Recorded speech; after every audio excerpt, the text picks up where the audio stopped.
President Trump last night was talking about the biggest tax cut in history. He was in Arizona. Roll that tape. We're giving you the biggest tax cut in the history of our country. The Democrats are going to find a way to obstruct. If they do, remember, they are stopping you from getting a massive tax cut. Just remember that, okay? All right. Scott Hodge is with us. He's with the Tax Foundation. You know, Scott, we had to wait until the end to hear about the tax cut.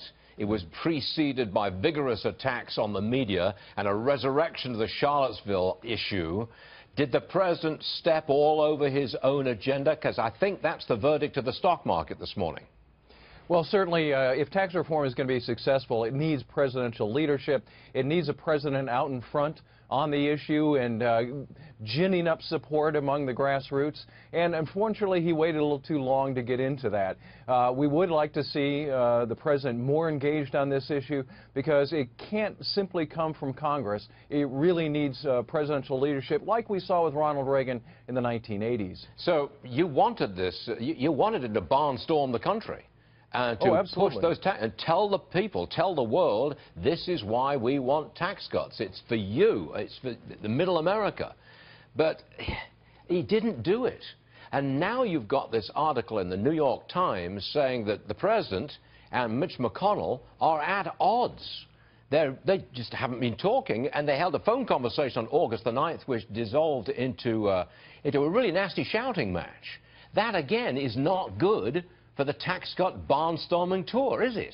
It's extremely worrisome. And there's already worries that tax reform is going to creep into next year, which of course puts it right in the middle of the midterm elections, and that puts all kinds of political pressure on the process alone. So you've got to have cooperation between the White House and Congress to get this over the finish line, and this kind of bickering is simply not helpful. Okay, now here's another one from the speech last night. The president said he'd shut down the government if the border wall is not funded by Congress. You know, there's another problem, isn't it, for tax cuts. If tax cuts are now shunted into the distant future because you've got hassling over the border wall and the budget, that's another problem for tax cuts, isn't it?